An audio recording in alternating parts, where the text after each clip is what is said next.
This clip is brought to you by Merrick Health, the premium telehealth network from Derek More Plates, More Dates. Get your blood work and hormone optimization done under the same roof. Enjoy this clip. Wow. How big of a problem is conditioning sometimes? I mean, obviously these guys are really skilled, and we're talking about efficiency, so I'm sure a lot of them end up having tons of efficiency.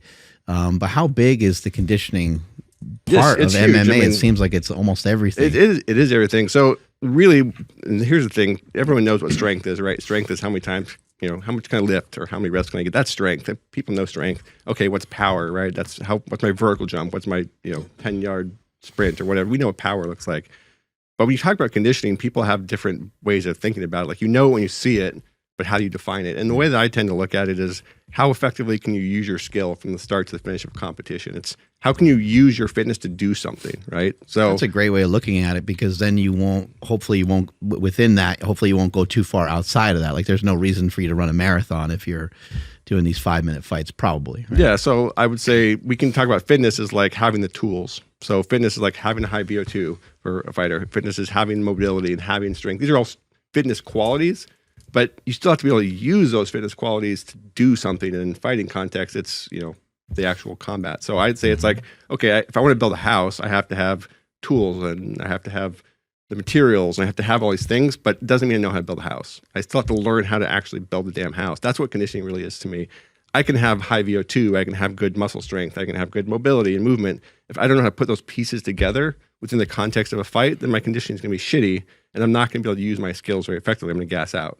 So in a sport like MMA, where you're talking a 5-minute round, if you gas out, your skills don't mean anything because you don't have the energy, you don't have the capacity to use them. And if you watch MMA, you watch combat sports long enough, people gas out in world championship fights. People gas out, in 2 rounds sometimes in world championship. Conor McGregor gassed out and, got his ass handed to him towards the end of his career more than once. And conditioning really is a huge part because of the nature of MMA. It's a sport where when you get tired, if that guy's not as tired as you, you're in big trouble, right? So it's a huge piece of it. And I think when we were first getting into the combat sports, I was doing a lot of stuff with Pride. They were a 10-minute round. So you had 10 straight minutes. And this is really interesting, I think, because when you have 10 minutes, your pacing is different. And a lot of the Pride guys came over to the UFC when Pride collapsed, and now it's 3 5s, and Pride guys lost. And you'd be like, well, why would a Pride guy lose if he was used to a 10-minute round? And this is a 5-minute round. That should be easier, you would think. But it's because the pacing was very different. You pace yourself differently. First 3-4 minutes didn't matter as much. It didn't matter as much, right? And then boom, the round's over. So the pacing of a 10-minute round is a very different thing from a 5-minute round. So a lot of conditioning comes down to that. It comes down to pacing, using the energy and using the fitness tools you have effectively. Because again, it's not always the best, most fit person wins. It's the one who can use that fitness the most effectively within the fight to make sure they can, use their skills before they get tired and gas out and do something stupid. Hey guys, if you like this clip, go ahead and comment down below and let us know what you liked about it. All right, share this with a friend. Make sure to subscribe to the channel, and also we are on Reddit and Discord.